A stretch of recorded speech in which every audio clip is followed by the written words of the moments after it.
தன்னுடைய தந்தை வழியிலே தடம் புரளாமல் சாதாரண மனிதனும் நாட்டு நடப்பை தெரிந்து கொள்ள வேண்டும் என்ற நல்ல எண்ணத்தின் அடிப்படையிலே பத்திரிகை துறையை தேர்ந்தெடுத்து அதன் அடிப்படையிலே நாட்டு மக்களுக்கு பல்வேறு துறைகளிலே விழிப்புணர்வை ஏற்படுத்திய பெருமை மறைந்த ஐயா ராமச்சந்திர ஆதித்தன் அவர்களுக்கு உண்டு.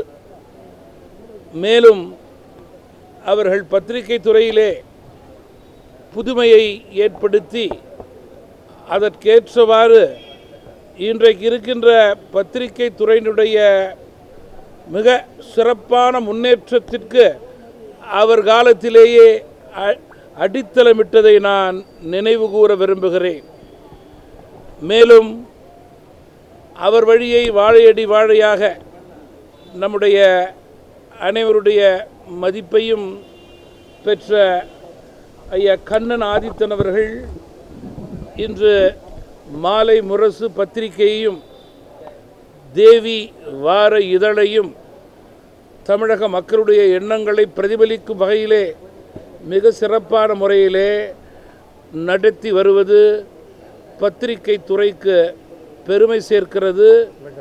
நாட்டு மக்களுக்கு நன்மை பயக்கக்கூடிய நிலையை ஏற்படுத்துகிறது.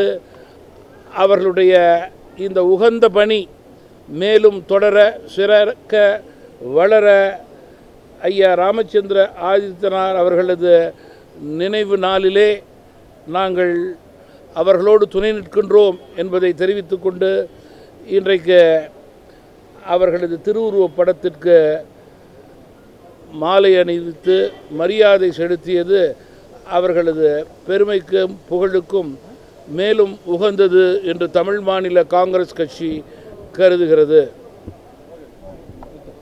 கடந்த 2 ஆண்டு காலமாக அரசு போக்குவரத்து கழகம் மற்றும் பொதுத்துறை நிறுவனங்களான மின்சார வாரியம், குடிநீர் வழங்கல் மற்றும் கழிவுநீர் அகற்றல் வாரியம், தமிழ்நாடு நுகர்வோர் வாணிபக் கழகம், சர்க்கரை ஆலைகள், தேயிலை வாரியம், கதர் வாரியம் ஆகியவற்றில் பணிபுரியும் தொழிலாளர்கள் கொரோனாவினால் பாதிக்கப்பட்டிருக்கிறார்கள். எனவே தமிழக அரசு இந்த வருடம் அரசு போக்குவரத்து கழகம் மற்றும் பொதுத்துறை நிறுவனங்களிலே பணிபுரியும் தொழிலாளர்களுக்கு தீபாவளி பண்டிகை கால போனஸாக மொத்தம் 25% கொடுக்க முன்வர வேண்டும் என்று தமாக சார்பிலே வலியுறுத்துகிறோம். நான் ஏற்கனவே சொல்லிட்டேனே, ஜனநாயக முறைப்படி தேர்தல் நடைபெறவில்லை, நியாயத்திற்கேற்றவாறு தேர்தல் நடக்கவில்லை.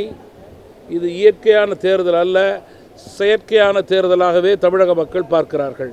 இந்த நிலை வரும் நாட்களிலே எந்த தேர்தலிலும் தமிழகத்திலே தொடரக்கூடாது.